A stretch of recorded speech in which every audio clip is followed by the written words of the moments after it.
Let me ask you something simple but quietly powerful. When was the last time you actually felt your birthday? Not the kind of acknowledgement that fits inside a text message, not the polite thank you sent on autopilot, but the kind you once felt when you were a child. Do you remember how a single day could shimmer differently? How your heart beat faster because the world, for once, seemed to remember you existed? Back then, the air held a ceremony. The cake, the laughter, even the balloons.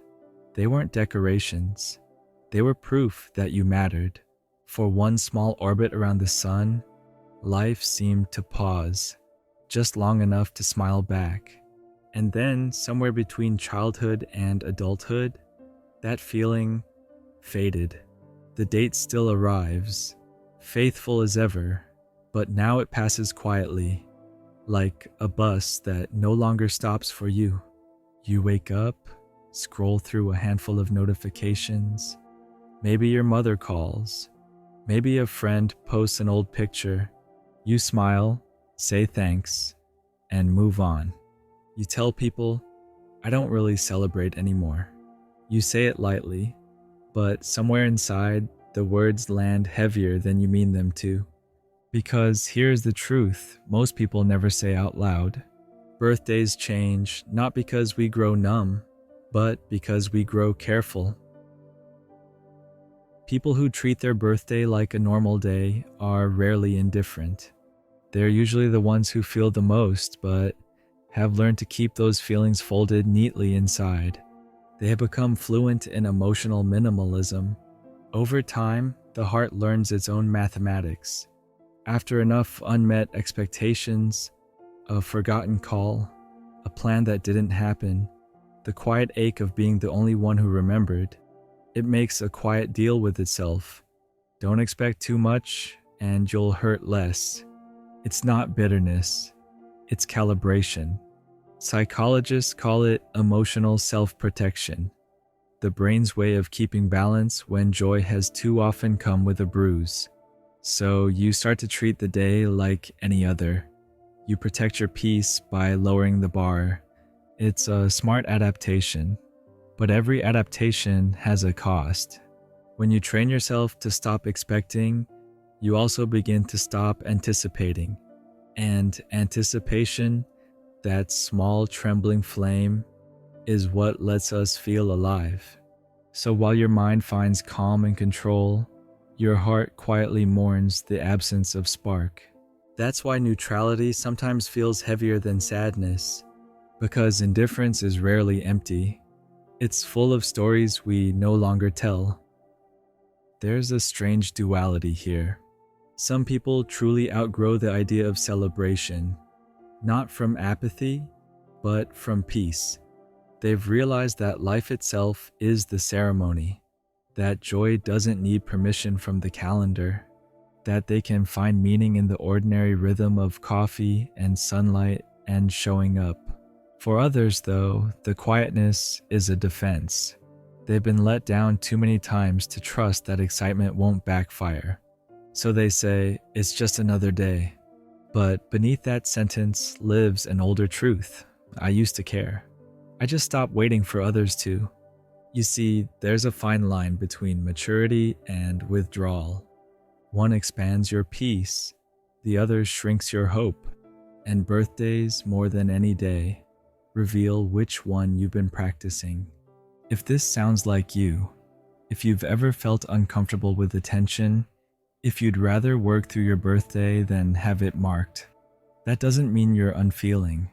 It means you've become cautious about being seen. Attention is not easy for everyone, especially for those who learned early on that love can be conditional, that sometimes celebration carries an invisible price tag. So you learn to preempt disappointment by expecting nothing, to smile and wave away the spotlight before anyone notices you might have wanted it. But the body remembers what the mind tries to forget. It notices who called, who didn't. It hears the silence between messages and feels it like weather. You may not show it, but part of you still checks. That quiet checking is not weakness, it's proof of humanity. Even pretending not to care is a form of caring, compressed, disguised, but alive. There's also a cultural shift at play. In childhood, birthdays were communal, our first language of belonging. But adulthood rewires the ritual. The spotlight now feels suspicious, artificial. The same attention that once comforted us can suddenly feel invasive. You start to worry about seeming self-centered. You downplay joy before anyone else can. So you carry on as if it's any other day. Work, errands, small talk. But under the ordinary, your inner life hums with quiet complexity. Nostalgia for the child who used to count the days. Gratitude for the life you've built. And a low, unspoken longing for someone, anyone, to remember without being reminded. None of this makes you fragile. It makes you human, nuanced, layered. Maybe your way of celebrating has simply changed. Maybe you no longer need parties to feel alive. Maybe your version of a birthday now looks like a walk alone at sunset, a favorite meal you make slowly, a day without deadlines, or just a few honest words from the right person. What matters isn't the noise, it's the meaning. Whether your ritual is loud or quiet, shared or solitary, what you're really doing is asking yourself one question. Am I at peace with how I've lived another year? If the answer is even partly yes, that's a kind of celebration too, a quieter one, the kind that doesn't depend on applause, only on awareness. Because in the end, a birthday is not proof that you are special. It's proof that you are still here, still learning, still feeling, still becoming. And sometimes that quiet continuation, without fireworks or witnesses, is the bravest kind of joy. When the heart has been disappointed enough times, it doesn't stop loving. It starts strategizing. It learns that anticipation can sting, so it begins to flatten the peaks before they happen. That's the quiet science of emotional self-protection. Your mind studies patterns the way a storm watcher studies clouds. This kind of excitement usually ends in rain. Better bring an umbrella. So you prepare in advance by expecting less, by feeling less, by calling it just another day. It's not weakness, it's a survival algorithm. Every psyche develops one. And yet, the algorithm has a hidden cost. When you dim the lights so you won't be blinded by pain, you also soften the colors that made life vivid. Somewhere along the way, the nervous system decides that peace is safer than joy. Joy is unpredictable after all. It requires surrender, so the body learns to hold still. You become fluent in a quieter emotional language, polite gratitude instead of delight, measured smiles instead of laughter. It works, until it doesn't, because too much calm can become a kind of exile. People who protect their hearts this way often look serene from the outside. They're composed, dependable, the ones who never make a fuss. But inside, there's a muted orchestra of unsung notes, old disappointments, unspoken wishes, small aches that hum like background static. They don't want a spotlight, they want resonance, to be felt even when they're silent. Psychologists sometimes call this avoidant validation. It happens when you convince yourself you don't need recognition, because a deeper part of you fears you won't receive it. It's not arrogance, it's a bruise shaped like pride. When the child in you once asked for attention and met silence, the adult in you learned to stop asking. But silence never stopped listening. That's why, even when you say you don't care who remembers, a small alert part of you still checks. not out of vanity, but out of longing to be witnessed without requesting it. And that longing, that tiny pulse of hope without words, is proof that your humanity is still intact. The paradox of self-protection is this: it keeps you safe by keeping you smaller. The walls that shield you from disappointment also mute the echoes of genuine connection. They filter both pain and pleasure. That's why so many calm people feel secretly tired, not from chaos, from containment. Because holding everything inside is its own full-time job. But here's the truth the brain forgets. Stability and vulnerability are not opposites. They can coexist, just like the still surface of a lake can hold 1,000 shimmering reflections. To live fully again doesn't mean throwing the gates open. It means cracking them wide enough for light to enter. A single, safe gesture, a message you allow yourself to enjoy.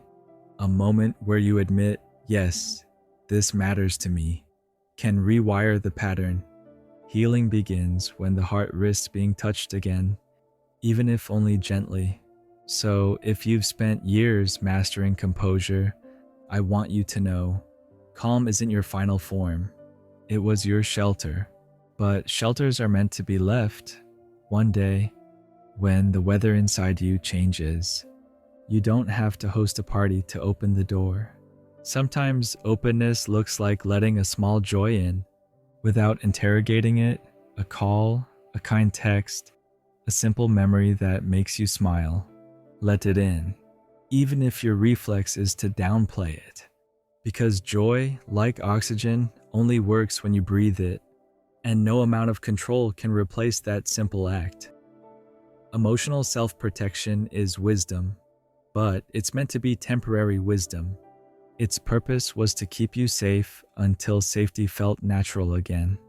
And when it does, when you no longer need the armor, you'll find that what returns isn't childish excitement, but something deeper, a calm that includes joy, not one that hides from it. There's a strange tension that lives inside almost every adult heart. The wish to be noticed and the fear of being seen too closely. It shows up quietly around birthdays.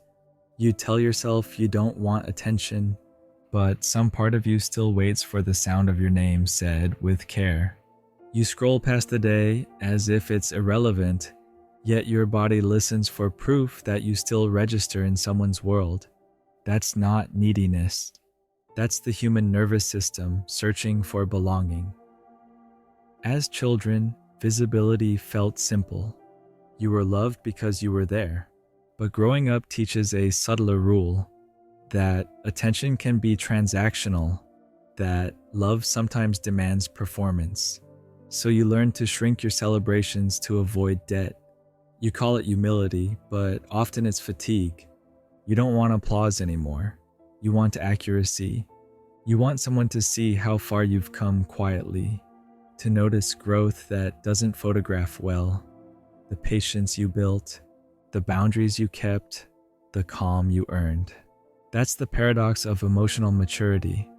The stronger you become on your own, the harder it feels to receive care, because accepting tenderness now feels like handing over control.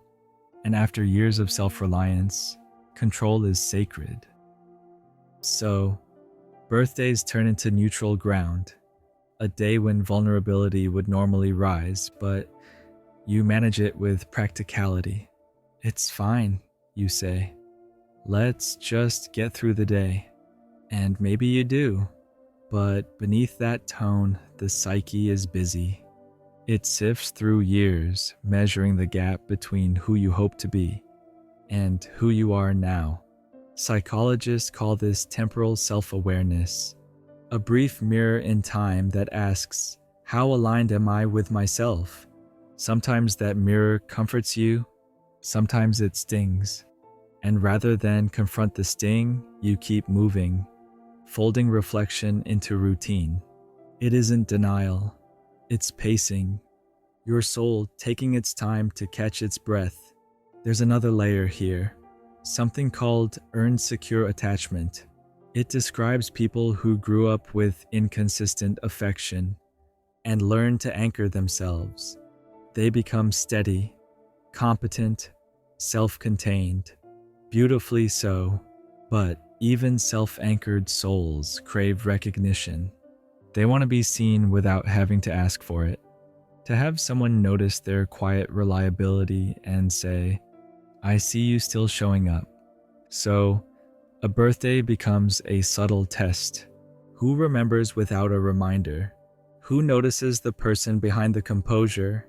The mind records these things even when the mouth says, "It's okay."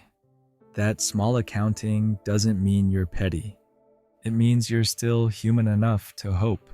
We never truly outgrow the wish to be mirrored by another consciousness. We just get better at disguising it.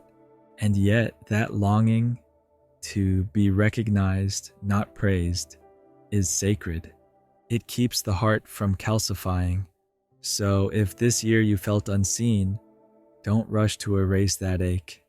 Listen to it.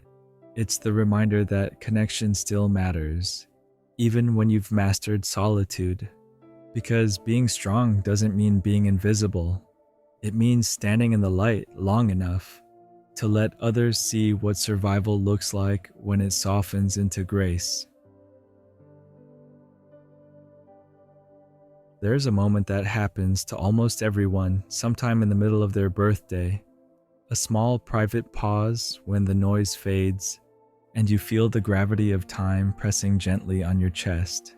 It's not sadness exactly, it's awareness, a sense of standing at a checkpoint between what has been lived and what has yet to arrive.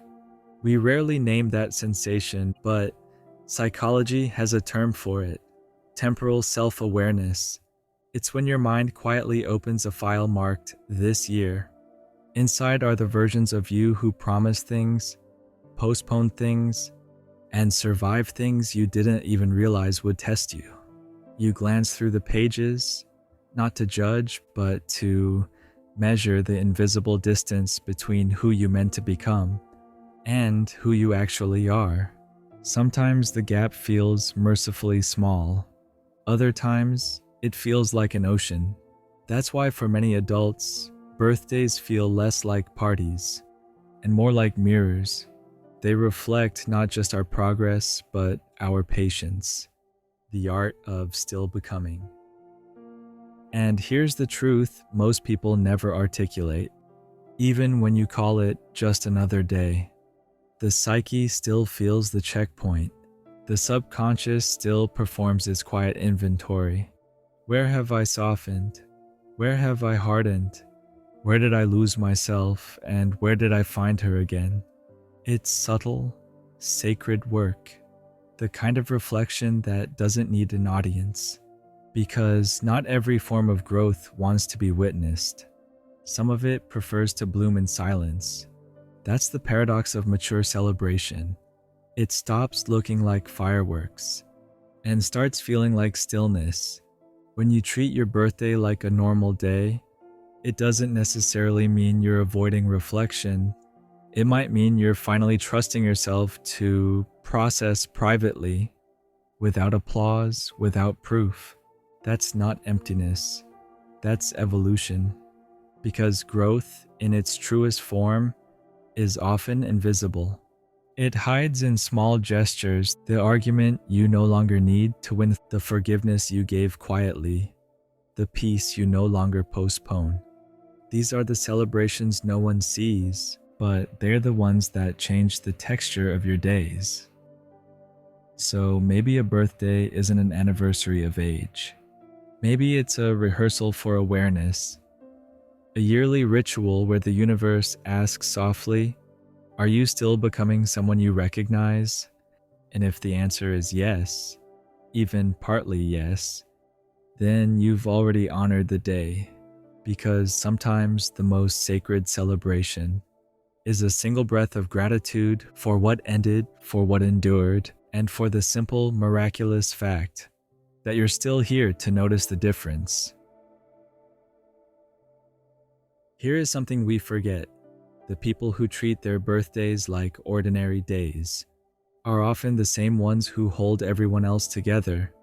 They're the quiet anchors, the ones who remember your milestones, who send comfort before you ask, who make life gentler for the people around them.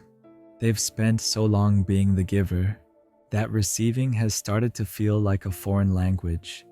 But even the most self-sufficient souls need to be reminded that they too deserve light, not because they've earned it, not because they've given enough, but simply because they exist. The truth is, no one outgrows the need to feel special. We just learn to hide it behind grace. And while grace is beautiful, it sometimes hides a quiet hunger. The hope that someone will remember you without being told. That's why small gestures still matter. A message that says, thinking of you today. A voice note, a memory, a simple, I see you. To someone who claims it's just another day, that one line can mean everything. Because for them, it's not about the size of celebration. It's about the sincerity of it. They don't want grandeur, they want genuineness. They don't need crowds, they need presence. They don't crave attention, they crave understanding. And that difference between being noticed and being known is where the real psychology of birthdays lives. When you treat your birthday like a normal day, you're not rejecting joy. You're redefining it. You're saying, I no longer need the world's permission to feel grateful for being alive. That is the quietest form of maturity, and perhaps the most sacred one. Because what starts to matter isn't noise, but alignment. Did I live this year in a way that felt true? Did I grow? Did I show up for what mattered? If you can answer yes, even quietly, that is a celebration enough. For some, that celebration might look like a walk alone at dusk. For others, it's cooking something they love, or sitting in silence, letting time catch up to them. It's not the loud joy of balloons. It's the soft joy of solitude. Our culture confuses quiet with emptiness, but in truth, silence can be sacred. It's the sound of the soul being full. So if your birthday passed quietly this year, don't feel guilty. Don't apologize for wanting calm instead of spectacle. You're allowed to evolve. You're allowed to outgrow the noise. Just remember, peace and connection are not opposites. Even in stillness, it's okay to let love reach you. Let them say your name. Let them remind you that you matter, because you do. Even on the days that feel ordinary. Maybe that's the real celebration, to recognize that existing in itself is enough. To realize that you don't have to make a wish because you already are one dash dash. A living continuation of every version of yourself that kept going when it would have been easier to stop. And that quietly is worth honoring every single year.